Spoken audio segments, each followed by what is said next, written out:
Welcome, everybody. This is our Government Operations and Fiscal Policy Committee.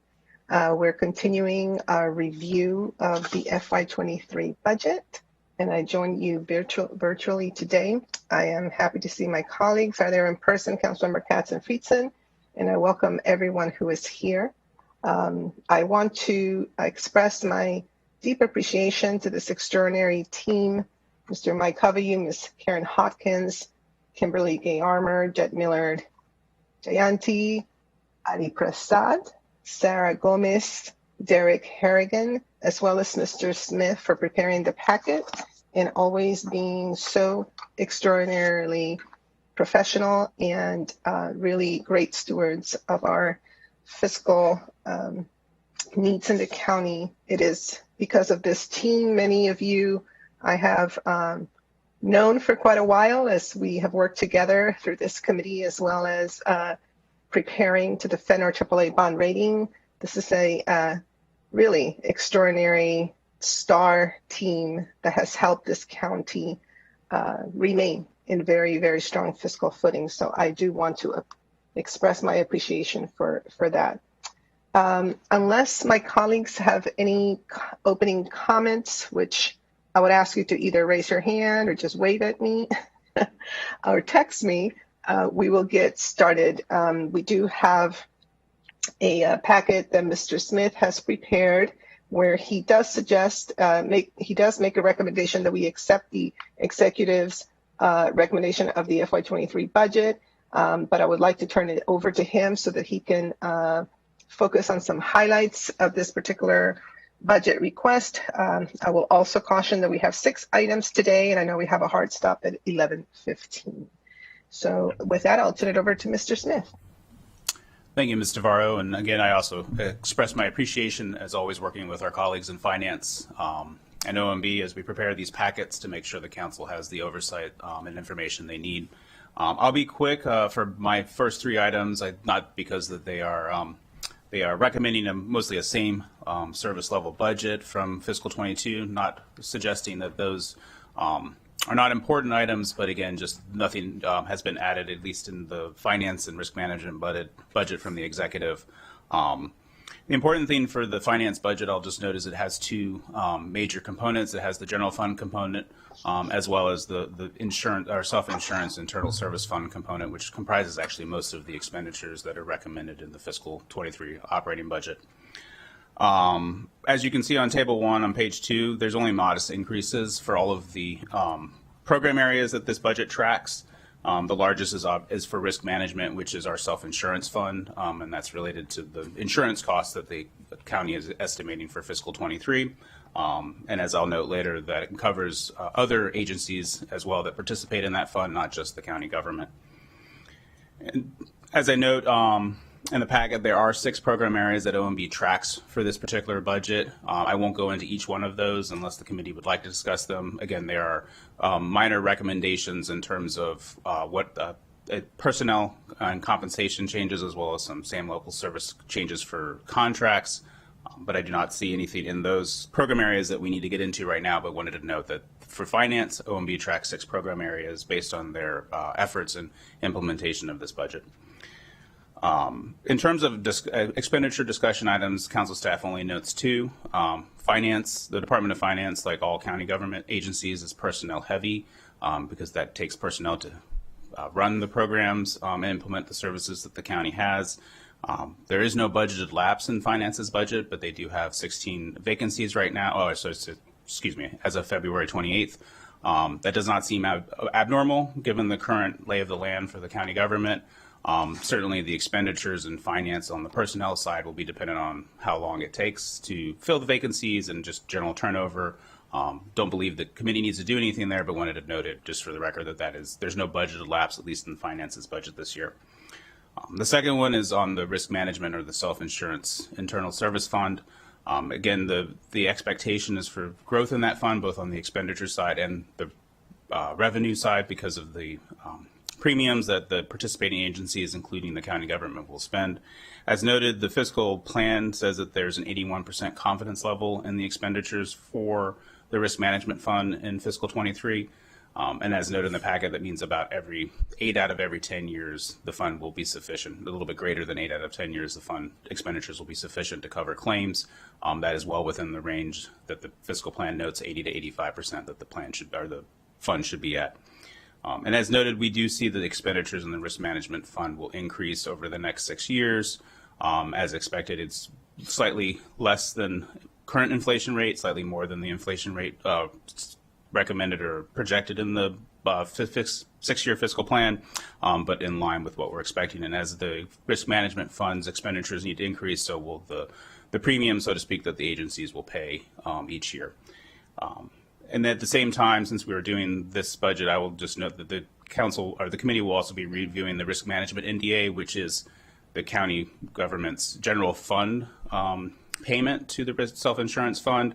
That's growing commensurately based on the expenditures for that fund. And so, as Ms. Navarro already noted, both for finance and the risk management NDA, council staff is recommending approval of the executive's recommendation for fiscal 23. And with that, I'll turn it back over to you, Ms. Navarro, for any questions that the committee may have. Thank you so much, Mr. Smith. Do my colleagues have any questions? I don't see any hands being raised. Mr. Covey, anything that you would like to add or share with us? Well, I would just like to say that it has been a distinct pleasure working with you over the last dozen years. We started working on GEO sales many years ago, and when I was the head of what is now the Division of Fiscal Management, and we have continued to work through all those years. It has been, again, a distinct pleasure, and I thank you for the kind opening remarks. It's a good committee. You know, we're going to do another good sale this year. You will still be with us for that, more than likely, since we'll do it before November. But I wish you the best. Thank you. Thank you. Thank you. Thank you so much. And I do want to reiterate that this is definitely an all-star team. And again, seen it in action year after year after year. And our residents should feel really, really comforted in this extraordinary expertise and just incredible care. But as I said, everybody is just very, very impressive. All right. So with that, I think that so we have a recommendation. Without objection, colleagues, we will adopt the FY23 operating budget for finance at $103,537,516. Hearing no objection, we will adopt that. All right, Mr. Smith, you're still on, I believe, right?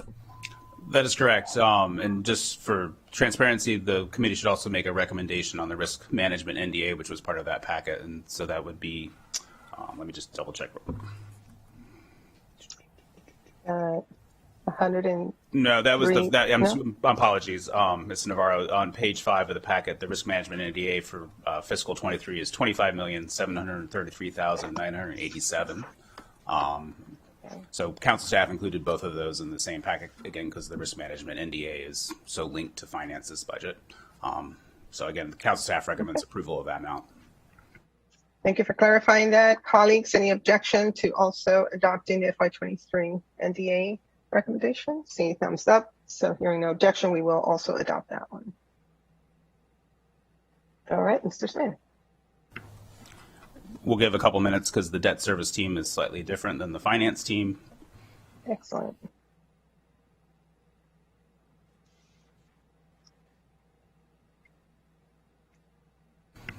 So, if at the GEO chair, I'll go ahead and get started if it's okay with you, Ms. Navarro, while they transition. Yes. Very good. So the next item, we're on to item number 3, which is the debt service recommendation for fiscal 23. Again, so the total debt service recommendation in fiscal 23 is $459,907,765. That is a 2.5% increase over fiscal 22. Modest, but as noted in the packet, the tax-supported expenditures in this budget is about 7.9% of the total tax-supported expenditures in all of fiscal 23's recommendations. And so the debt service budget obviously is quite large when compared to other budgets. But again, it's growing modestly compared to what we recommended or what the council approved in fiscal 22. In addition, there are non-tax supported expenditures in this, and the council will also, or the committee will also be reviewing those today. As I've always noted for the debt service budget, the recommended expenditures is mostly representing past fiscal decisions that the council and the county has made regarding debt. It has future projections, but again, the recommendation for fiscal 23 is to cover the debt service expenditures that we've already borne. As Mr. Covio mentioned, I mean, the county will issue another debt issuance in November-ish, roughly, and that will represent another 20 years worth of expenditures to the county, roughly, and this budget is what encompasses all of that. It also includes several other items, such as long-term leases, short-term leases, and other long-term debt. Council staff will quickly move through the major elements of this, and again, as always, turn it back over to the chair to see if there's any questions or comments from the committee. Most of the expenditures in this budget are related to the general obligation debt, about 81.7%. And again, finance notes in the debt service budget narrative that the expenditures in this year also assumes a $300 million GO bond issuance or general obligation bond issuance sometime this year at a 5% interest rate. That is consistent with the council's approved guidelines. It also includes interest for commercial paper or bond anticipation notes, and as well as other short-term and long-term decisions. I would like to note that thanks to the committees and the council's decisions to continually keep the guidelines and lower the guidelines through the last 4 or 5 fiscal years, the debt service budget continues to show a decrease in total debt compared to where we were several years ago. In particularly, the trajectory is decreased by about $381 million compared to where we were estimating fiscal 23 or fiscal 22 debt 4 years ago. And that's about a 9.8% decrease from what we were seeing 4 years ago. And that is consistent with the approval and the continued approval of the committee and the council to reduce the guidelines. And as noted, this has shown improvement for all of our indicators on debt service indicators. But as noted in the staff report, some of them remain outside of the boundaries, which is why the committee and council has continued to recommend staying within the guidelines that were approved in October. One other note I would like to add is the interest cost. Obviously, interest rates are increasing.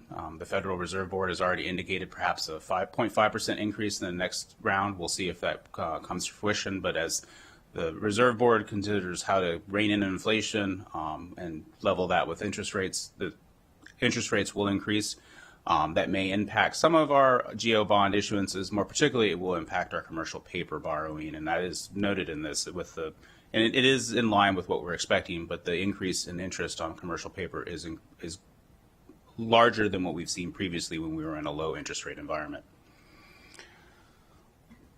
I will also then finally just wrap up with the other major items that are in this budget, which are long-term lease expenditures, short-term lease expenditures, and other long-term debt. As noted in the staff report, this is $59 million of the recommended appropriations, so not a small portion of the total budget, but not insignificant in terms of total dollars. Both the long-term lease and short-term lease expenditures in 23 are not changing significantly. And the other long-term debt continues to increase based on other borrowing decisions that the council has approved, particularly for, say, Wheaton, the Rockville Core, and those expenditures are encompassed in that, and that is mostly why those have been increasing.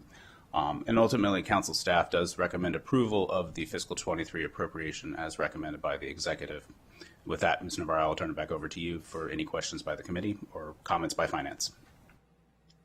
Thank you so much, Mr. Smith. I'm going to confess that as I was reading this packet, that item, I think it is that sentence on page 3. I think there's a bold, it's in bold, but basically the fact that there has been a reduction by 9.8% just really, really jumps out at me as being very significant.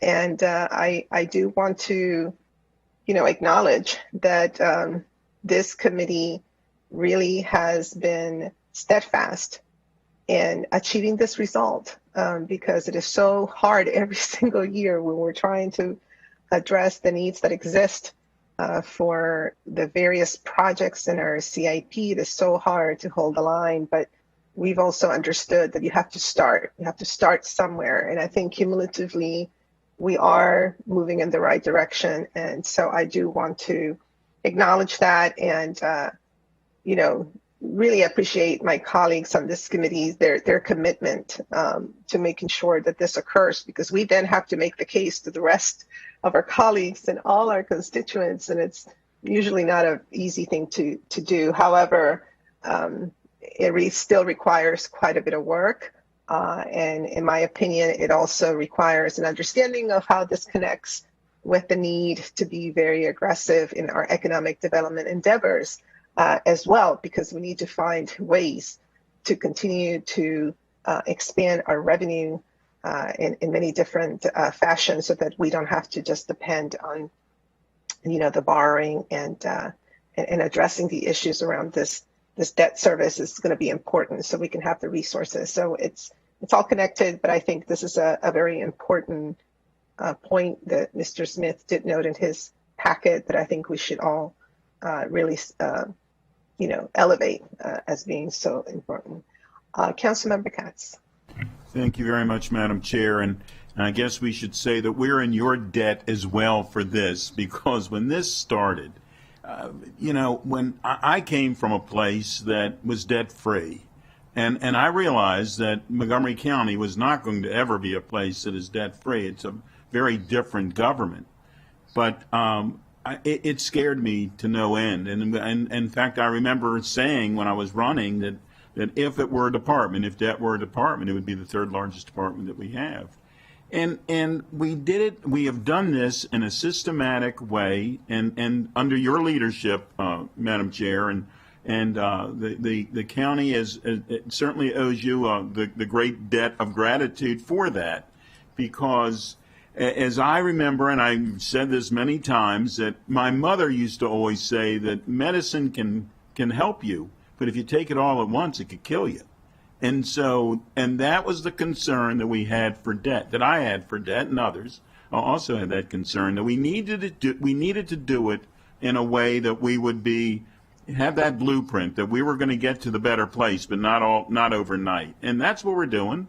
And we certainly know that we have a lot of needs. We probably have more needs every year than we had the year before, but that doesn't mean that we can just borrow. We can't let Mr. Visa pay for everything. We have to pay for and do it in a different way as well. So I thank you. I thank our colleagues on government operations, obviously, but I also have to sincerely thank the entire staff, because they have done the heavy lifting of trying to figure out how we can get from A to B. So thank you very much.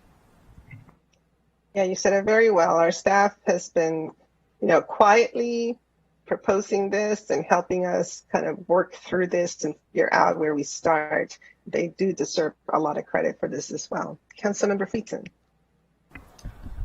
Thank you so much. First of all, thanks to you for your leadership at this committee. As the new guy here, I really do appreciate joining a committee that already had a plan and that was executing that plan. And I've just tried to help fulfill what was already decided, the tough choices that were already made, the path that we were already on. And so it certainly made my job a lot easier. And certainly I am in a great deal of appreciation for that as both a council member and as a county resident. I love the medicine metaphor. We've heard it before. I think it's a really important one and a really good one. I was thinking about a diet. It's hard to, if you're looking in the mirror every day, it's hard to see how well you've done if you commit to the diet. But you have to look at a picture, one that starts at the beginning and goes till the end. And I think that this exercise in the packet, I noted the same thing, Madam Chair, that you did. Reflects that, where you can see when you make these types of commitments over time, it makes a big impact in terms of addressing the issue. It's hard to see in an individual budget year because we're paying for the commitments we've already made. The buildings we're already in, but we still have to pay for them because we took out debt to be able to afford them. People are utilizing them, and that's certainly okay. It's like a cruise liner. It takes a little bit of time to change the course of it, and certainly through this, the waters have been choppy at times, particularly the last 2 years, where we really didn't know where things were headed. But we stayed the course on this and are continuing to stay the course, and I appreciate it, and I look forward to us coming back each year and having that side-by-side picture of where we were and where we are to remind us of why it's important to keep doing what we're doing. But just wanted to say thank you to everybody. This has been a true collaborative effort between the executive branch and the legislative branch. It has been since long before I got here, and I look forward to continuing to be that way. Indeed. Okay, Mr. Smith, anything else? Nope, other than the committee needs to make its recommendation for the full council on the debt service budget. All right, Mr. Covey, anything you'd like to add? Nothing really substantial other than you're absolutely correct. It's a delicate balancing act. The ramp up in previous years before the ramp down that we're experiencing right now was primarily due to the fact that interest rates were historically low, and it made sense to take on a bit more debt than we had in the past. This budget, of course, was built before the Russia-Ukraine war really got hot, and in a different sort of economic realm than it is today. That being said, the recommended budget is slightly higher than spending affordability. And if you decide at the end of your budget deliberations that you would want to do a little bit more with debt, because we still expect really low rates again this year, then you have that opportunity if you wish to take it. Thank you. Excellent. Thank you so much. I'm sure Mr. Smith is going to make a note of that. He'll track all this for us. All right, so the FY23 County Executive recommended amount is $459,907,765. Without objection, colleagues? Hearing none, we will approve this item. So I believe it just got a text, and Ms. Ward is on her way. So we're going to switch the items a little bit to make sure that she is here. So let's go with Inspector General and the OMB budget then, as we await Ms. Ward. Let me find my notes. So we will move to item number 5.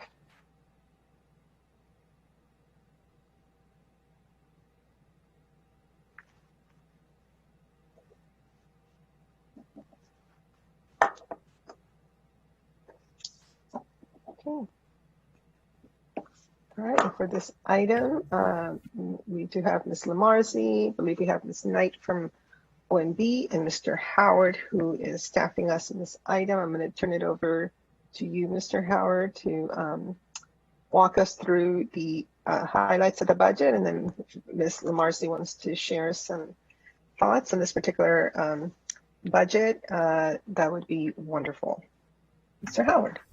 Thank you very much. And first of all, I want to thank, of course, Ms. Lamarzi and her team, as well as Ms. Knight and OMB staff for helping out, as always, with the staff report and answering all the questions that we always have, and getting us all the information we need. So it's much appreciated, as always. The Office of the Inspector General budget is recommended at $2.5 million in FY23. It is a 16.7% increase from the FY22 approved. And as we'll talk about in a minute, that reflects increase in recommended staffing for 3 positions to further implement Bill 11-19.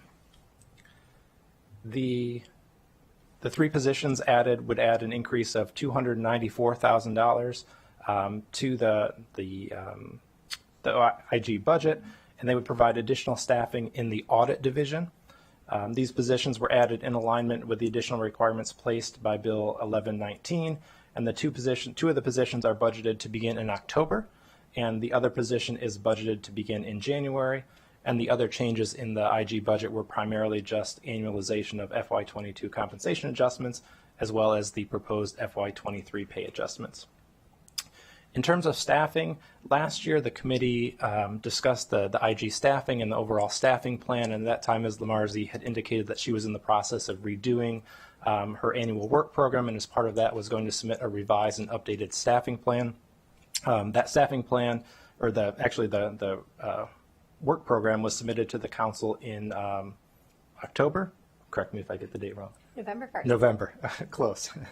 And that showed on the chart on page 2 of the staff report shows the planned staffing increases, which would be the 3 staff positions added each year up until FY25, which would end up being a total of 23 FTEs for the Office of Inspector General, and that is where the office thinks they need to be to fully implement Bill 1119.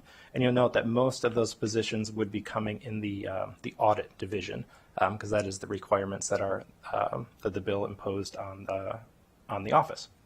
So this year would be the executive's recommendation is in alignment with what the IG had asked for in terms of the staffing buildup: 3 this year, 3 next year, and then 3 the following year. I did include some highlights from the office and also some challenges that Ms. Lamarzi sent over, just in kind of the work that she's been doing this year. I'll let her kind of go through some of those issues and talk about what the office has been doing. And I will just end by saying that the staff recommendation is to approve the office budget as recommended by the county executive, and also, as we are required to do each year, include language in the budget resolution, which talks about the projected budgets for the next 3 fiscal years. Of course, the council can't adopt a budget for a future year, but it does include the language that we did last year, stating that the expectation is that the office budgets would increase to reflect the staffing changes per the requirements of Bill 1119.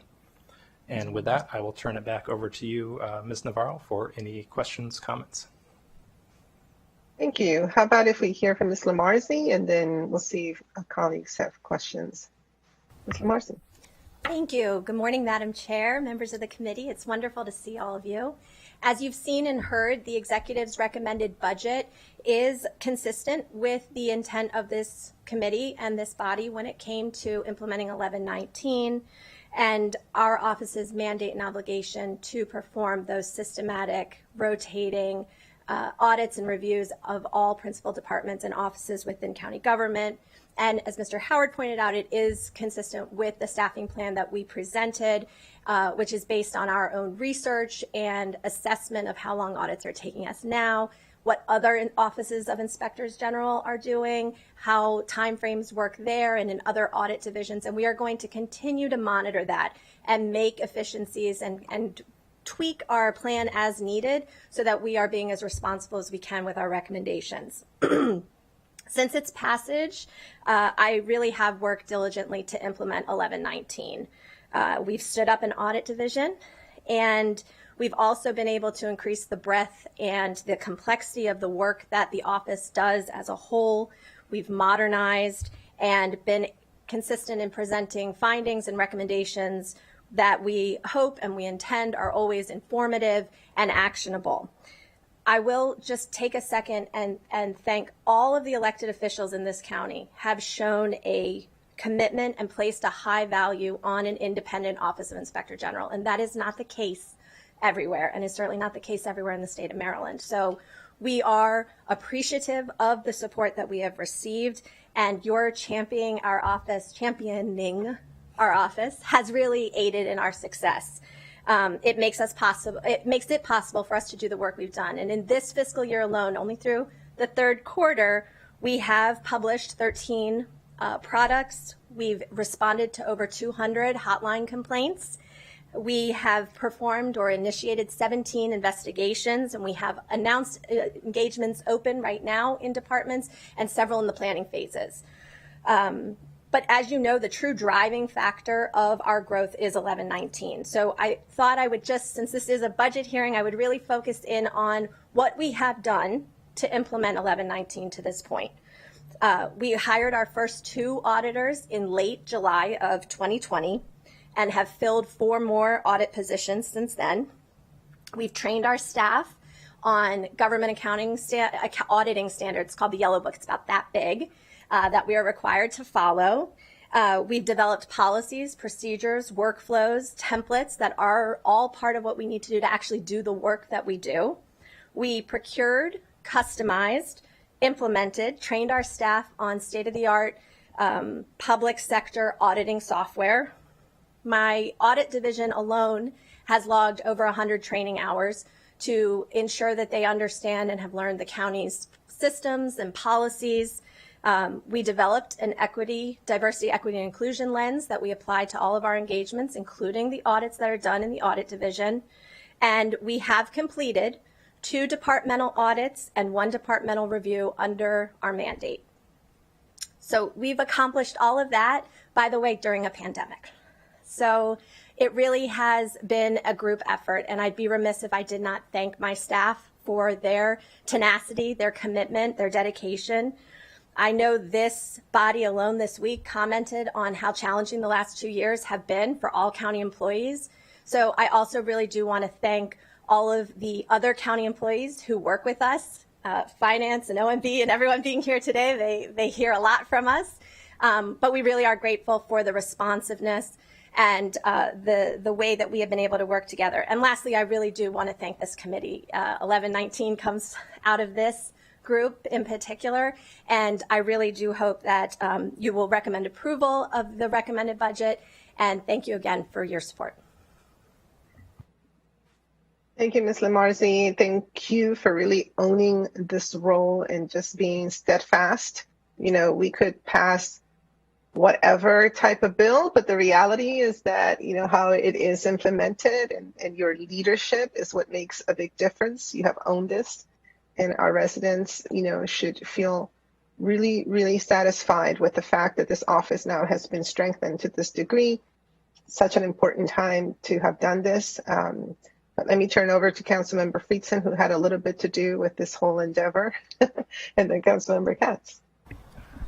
Well, I appreciate it. It's great to see something working, and it's great to see a commitment from this committee really improving public trust, and that's really what your office does. We all feel very strongly making sure that it's an independent office that holds all of us accountable, because public trust is the only currency we have in public life. That's what we get to work with every day. The fact that residents believe that we are looking out for their best interests, even when they disagree with us, and even when we disagree with each other.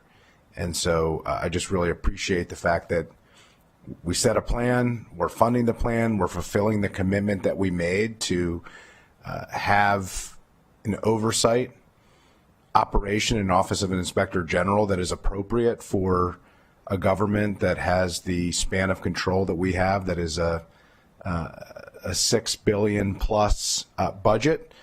We were not there before. We saw the office not be funded to the level that it needed to as the budget grew, and now we're catching up. And as we are catching up, boy, did it come at the right time. I can't say, I mean, perhaps the chair has more foresight than I have, but I don't think any of us knew that a global pandemic was coming, an infusion of federal dollars were on the way, a series of programs that nobody even fathomed would be propped up in a much faster way than any of us are really equipped to do in local government or any large organization, frankly.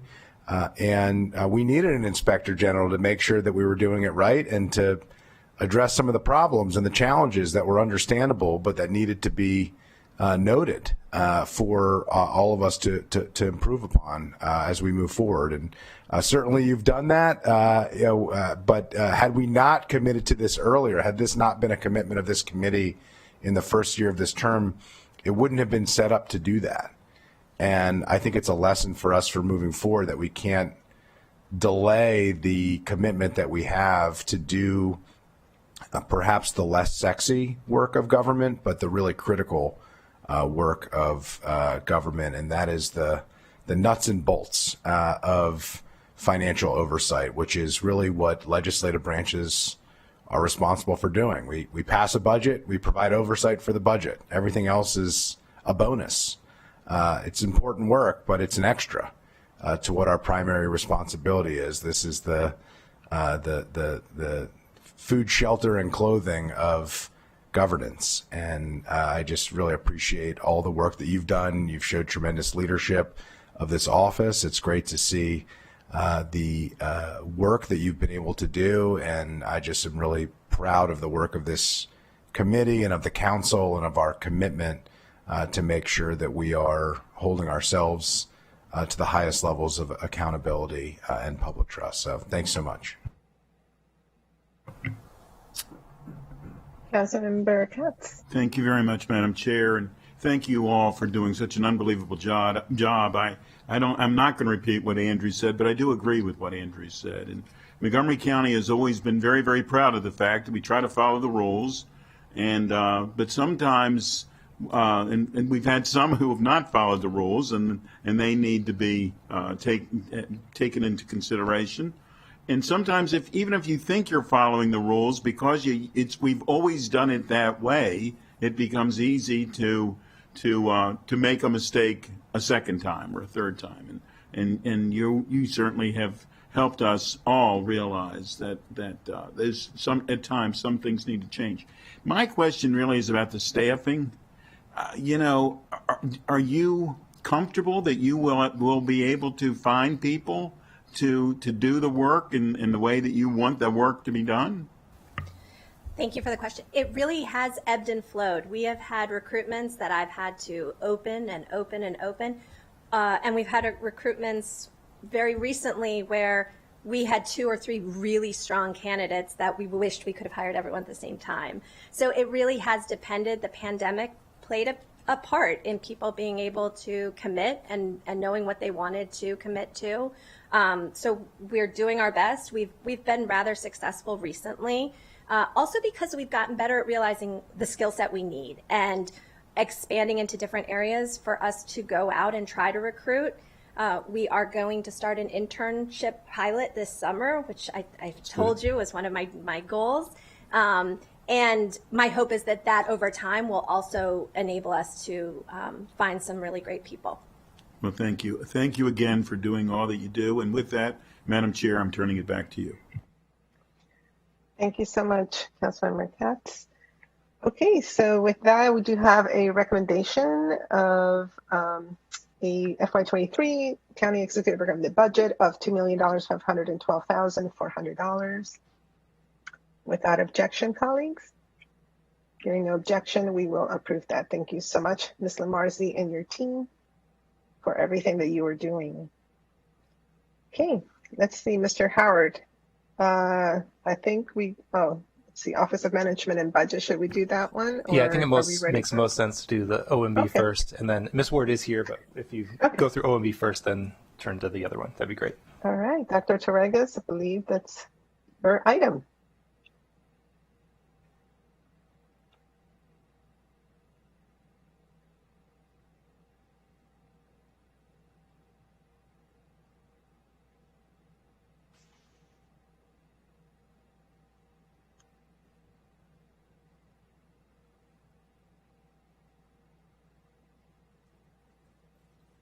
Welcome, everybody.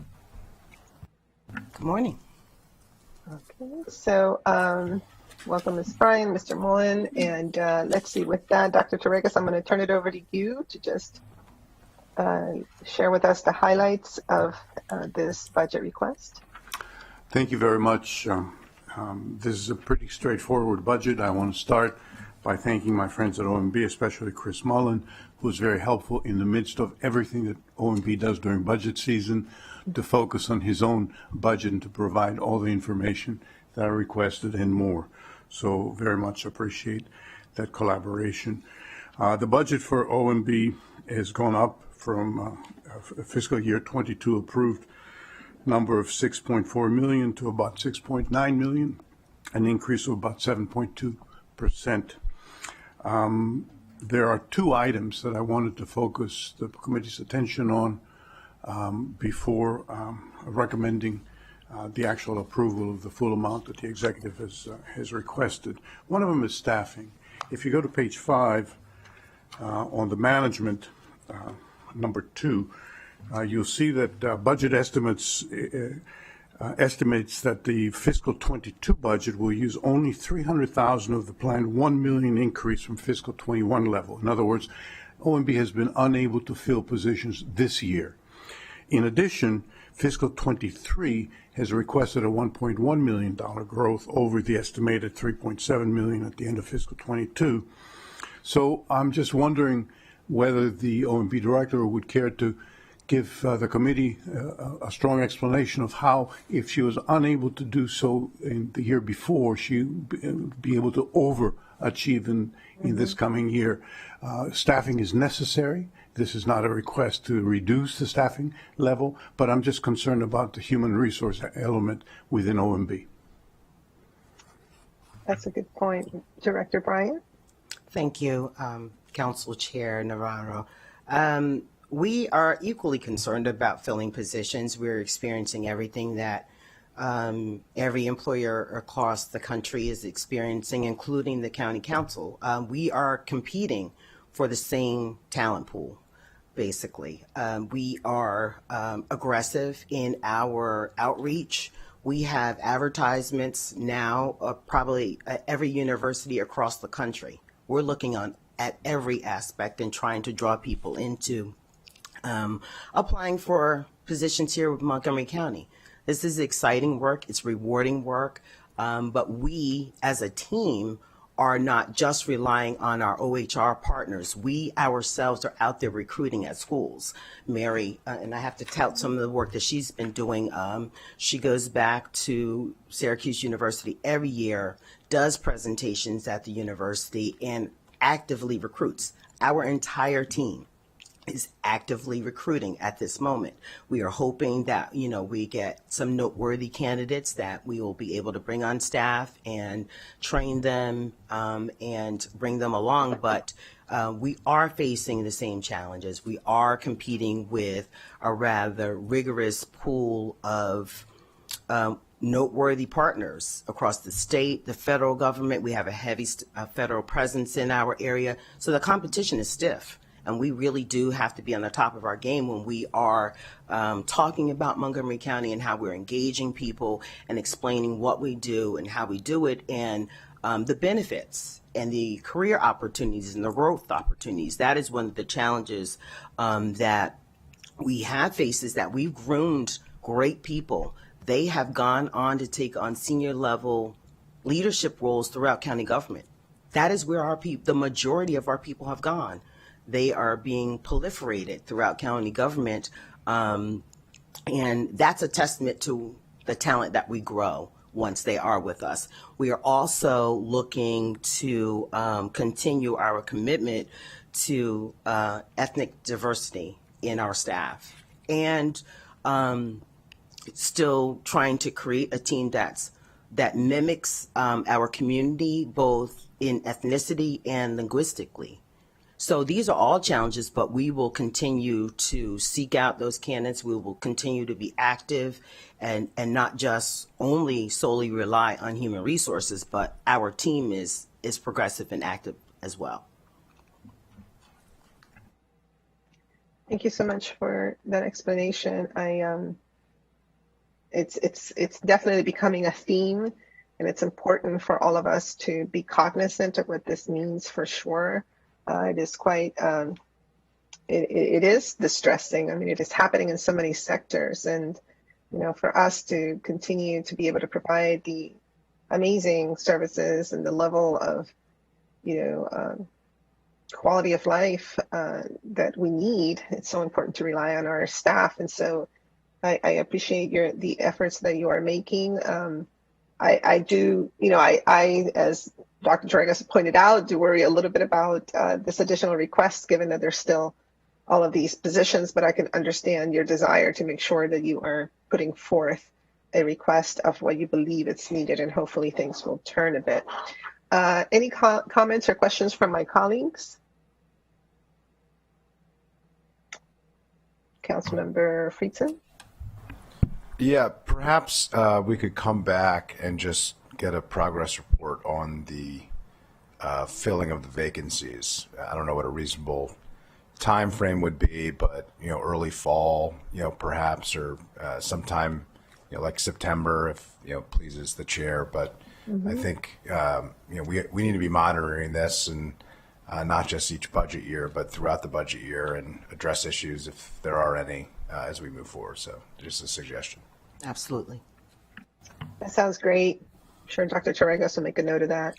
I've already made a note of that. And just from my experience in the academic sector, sometimes universities that are equally concerned on the other side to find jobs for students will host things like job fairs for the university and bring employers of a variety.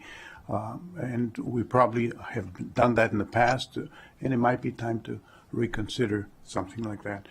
Should I go to the second point? Are we ready for the second? The second point has to do with racial equity and social justice. You'll see, starting on page 2 and going to page 3 and 4 of my packet, I raised some questions with the OMB staff regarding their own responsibility for managing, not budgeting, but managing racial equity and social justice. How do we interpret this? There was allusion made to some kind of an equity tool, and you'll probably hear more about this in the next discussion you'll have on the Racial Equity and Social Justice Office. But again, as a public administrator, I have this notion that OMB doesn't just mean a budget, but it also means managing the budget. And in managing racial equity and social justice, I raised some questions that, again, I would like to have the director have a chance to explain her own strategy of how her own staff manages racial equity in the enterprise. An example is the television industry, where 25 years ago, the Japanese outperformed us. Why? Because they had quality control in each of the employees, not in a quality control office at the end of the line. In the same way, we need to make sure that somehow we imbue racial equity and social justice in each department. And in my mind, the way to imbue a responsibility is through the budget process and managing that budget. So I wanted to give, I know that OMB is doing a lot, so I wanted to give the director a chance to articulate her vision of how she implements this management responsibility for racial equity. Thank you. Thank you. Yes, thank you for that question, Costas. There's been a lot of movement. There's been a lot of work over the past couple of years. I've been a county employee for a long time, and I must tell you, just having the racial equity tool and the questions that are associated with the budget, although some departments are not as sophisticated in responding to those questions, it has given us an opportunity to identify where we need to strengthen this organization in that work. The budget gives us an opportunity to also see some of the systematic issues that are occurring throughout departments. And that is some of what Costas is speaking to when he talks about the management of the budget. Our philosophy is that this has to be part of the conversation, and something that I've experienced personally through this process in creating the tools with the Office of Racial Equity and Social Justice and employing the tools is that we have a long way to go. And that is indicative of an organization this size. However, our staff are cognizant of what are the priorities surrounding racial equity and social justice, and how we implement that, and how we do analysis that includes some of that work. In the end, none of them are experts. We are looking at some intensive training for our staff in conjunction with the racial equity and social justice staff, because this is just not their field of expertise. But it is important in the work that they do. It is important within the recommendations that they make to the county executive, and it is something that we will continue moving forward. We have found that we need to do more work. And we will. We're committed to that.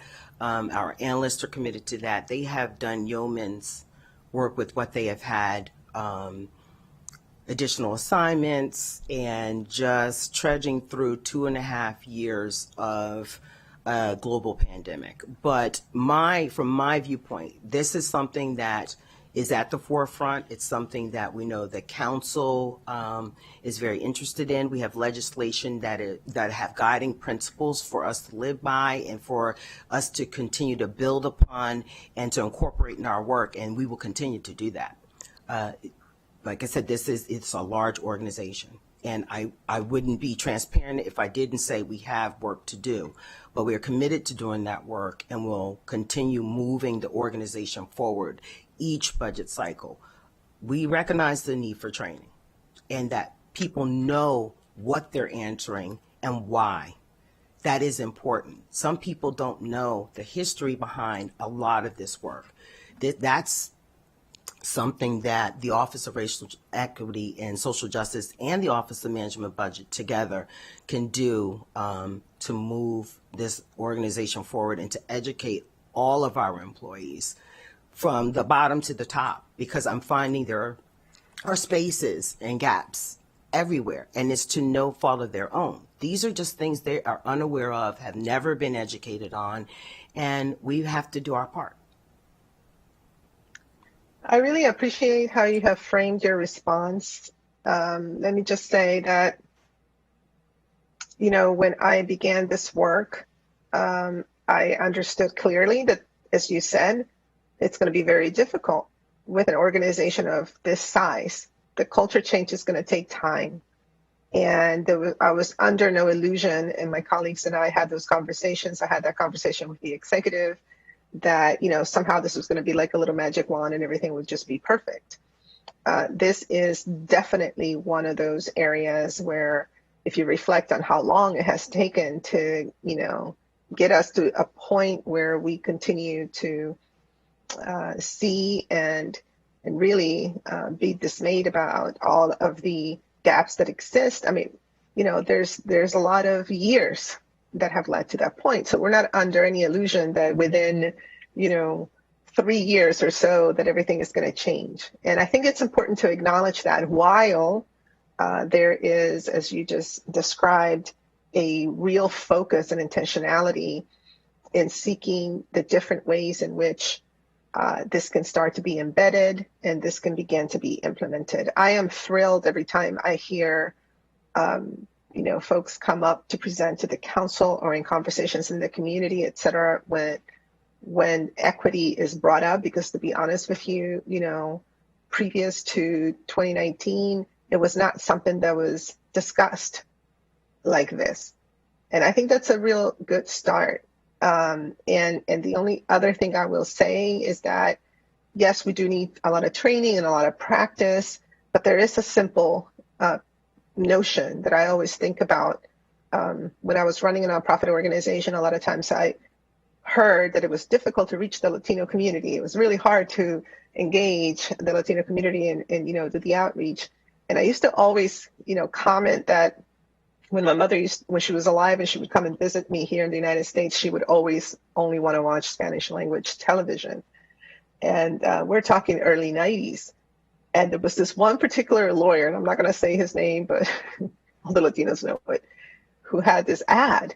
And in the ad, he would say, "Yo hablo tu idioma." And this particular law firm grew by leaps and bounds. And what I'm saying is that they understood who their market share was. They knew who their customers were, who they wanted to target. And they brought intentionality at that time, when there was barely any ads, to that process. And so what I'm saying is that we need to also frame this work in that way, because we have got to acknowledge who we are in Montgomery County. When we say diversity is our strength, it's not just a nice little phrase. It really does have consequences for a department like management and budget to understand who our clients are, who our residents are, right? And be able to serve them appropriately. And so I always say, the private sector gets it. They understand exactly who their customers are and how they're going to grow their bottom line. We need to do the same, even though our bottom line is different. But it's also not divorced from fiscal responsibility, because unless we know how to target all of these resources, we might be spending money that we don't know if it's really making a difference, right? And so that's the whole point of this legislation and the work that you're doing. And I so much appreciate how you framed that because it's I think, spot on. All right. Any other issues, Dr. Torregas? If I could, Yes, if I could, please, Council Chair Dr. Navarro, I see OMB as not only recognizing the need, but I feel as though we have been at the forefront and leadership on trying to engage the whole community, not just parts of the community, but the entire community. And we are trying our best and devising strategies to get out and become more pervasive and deeper in the community so they understand what government is about, what government does, what resources are available to them, and their place in the process. And, you know, for that reason, this year we instituted a Spanish language budget forum, fully in Spanish. Presentation in Spanish, responses in Spanish, translation to the county executive in Spanish. We realize the need for that. We are looking to expand into other languages because we have a multicultural community and we want everyone to be involved in the budget process and to understand their role and that they can influence change and they can influence the outcomes. So we are looking to do more of that work. I have challenged some of my colleagues to come along in this venue and say, look, we can do this. If OMB can do this, you can do this too. So we see ourselves as leaders for the county in that aspect, and I'm going to bring my colleagues along with me to make sure that we are engaging all communities of Montgomery County.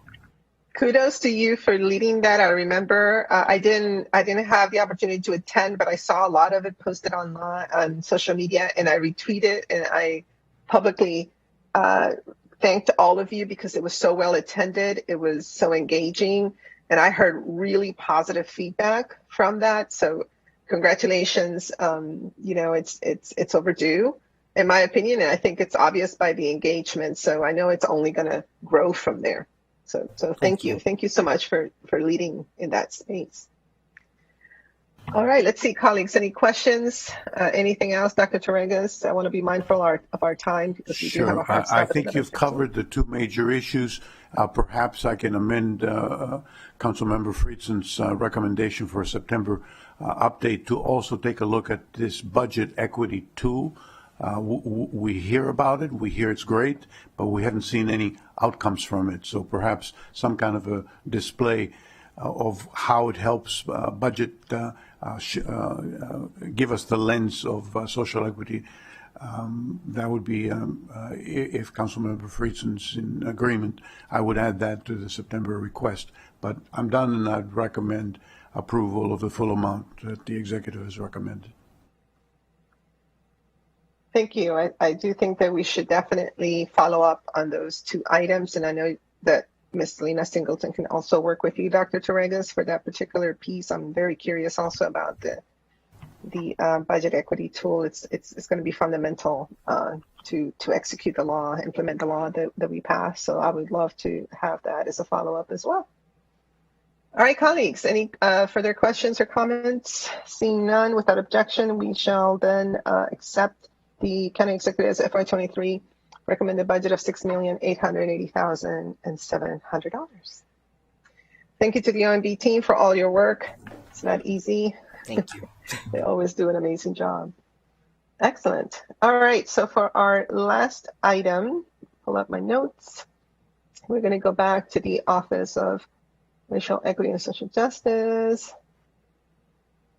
There we are. And we do have Ms. Singleton who will staff us for this particular item. And also, of course, we have with us Ms. Tiffany Ward as well, who is our policy officer. And I can't find the packet in my notes. My link is not working, so I'll find it. But I'm turn it over to you, Ms. Singleton, to begin the conversation. And then, of course, we would love to hear from Ms. Ward as well. Good morning, Chair Navarro, council members. And thank you to Tiffany Ward and to Veronica Hawa for joining us and for assisting with preparation of the packet and answering questions. So the county executives complete FY recommended operating budget for the Office of Racial Equity and Social Justice is attached at circle 1 through 9, if you're looking at that. The county executives FY23 recommended operating budget totals $1,326,444, which is $440, which is an increase of $324,728, or 32.42% from the FY22 approved budget. The county executive is recommending 7.5 FTEs for the office, which is an increase of 1.5 FTEs from FY22. The personnel costs comprise 77.58% of the budget, and the operating expenses comprise the remaining 22.42% of the budget. And those increases are in the recommended budget changes, $114,789 for the additional program manager 2 and a 1 part-time administrative specialist. And the county executive initially also requested $50,000 for consulting services to assist with the lynching memorial project, but that has been moved to the CIP, $50,000 to the CIP, based on the council request on March 29th. And also the county executive also submitted amendments removing that. In addition, the county executive has recommended budget changes which have no service impacts, and with the exception of the adjustment for printing and mail adjustment, most of those or all of the rest of the cost adjustments are related to personnel items. The Office of Racial Equity and Social Justice staffing, Chair Navarro, you may want the director to talk a little bit about what the county executive is recommending there. Thank you so much, Ms. Singleton. All right, Ms. Ward. Good morning. Thank Welcome. you for having me. Tiffany Ward, Director of the Office of Racial Equity and Social Justice, for the record. It's a pleasure to be here today, particularly in person. It's been a long 2.5 years. So I'll talk a little bit about some of the progress I believe our office has made over the last 2 years. So over the past 2 years, I believe our office has made many strides in fulfilling the mandate of the county's racial equity and social justice law. While the breadth and the depth of our mandate is large, we are making progress on all fronts. In accordance with the law, we're providing racial equity training to all county employees and have trained more than 700 county employees on racial equity and social justice. To date, the Office of Racial Equity and Social Justice has produced 70 racial equity impact assessments on supplemental and special appropriations that come from the executive. We're currently in the process of leading a cohort of 6 departments through the Racial Equity Action Plan planning process, and we're doing that with support from GARE, and now our newest partner is our innovation team over in the executive's office. As of yesterday, we are a team of 5. We hired a new policy analyst and have a new start date for a new training manager. I'm very happy to announce that. For most of the pandemic, we have been operating as a program team of 2, but one admin. We have also redesigned the budget equity tool for both the operating and the CIP processes, and continue to support our racial equity leads throughout the county and their core teams, and of course our Racial Equity and Social Justice Action Board, which I just saw last night. So while we are a small team, we are a mighty team. There is lots of progress to make, but I will make the contention that we have been working hard to seed this work in the county and to embed the proper racial equity lens with our employees and with our leaders. Lastly, I want to thank Councilmember Navarro for her leadership on this. This has been a long time coming. I think we first initiated this maybe even 2017. So I want to thank you and the leaders of the county for supporting our work and continuing to support our work and the resources that we will need to fulfill our mission. Thank you. Thank you so much, Ms. Ward. You have definitely owned this role. It is a pioneering role because this had never been done before. But I am, again, so pleased that more and more it feels like it is definitely being incorporated into our day-to-day functions. And I think this will be so significant. Years from now, we'll be able to look back and really see the shift and be, again, a leader in the region and in the nation. Such important work.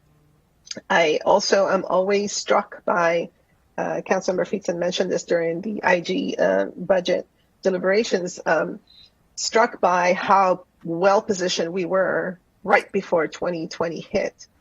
And the work that we did in 2019 in this space was very useful because when the pandemic hit, immediately, of course, all of us immediately understood that there were going to be really grave consequences because of the existing disparities. And it really served, I think, for the leadership in collectively and our residents to be able to focus in the middle of this chaos, to be able to focus on why the racial equity lens was so critical in everything that we did to immediately respond. And so I do believe that that was extraordinary best practice, and it's something that I'm so proud to have been a part of with my colleagues and with the executive and with the entire leadership, really, because it saved lives, and we cannot underestimate that.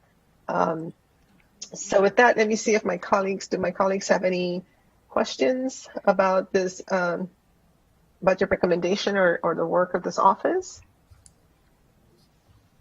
I don't see any. Do I? You guys are kind of far away. I can tell you, Madam Chair, we know you're over our shoulder. Believe me, we're very aware of that. Yeah, we're both good. We'll ditto everything that you've said and appreciate all the important work that's being done in the office. So thank you so much, and appreciate Ms. Singleton helping us now do the work on our side of the street, which I think should be noted as part of this budget as well. So thank you to both of you and to the entire office. Thank you. All right. So I think that with that, I do see that our council staff is recommending approving a budget of $1,276,440 without objection. Hearing none, we will approve that budget, and thank you all for everything that you are doing. Thank you. I believe that is all we have in our agenda today. We did end a little bit early, Councilmember Friedson, so there we go.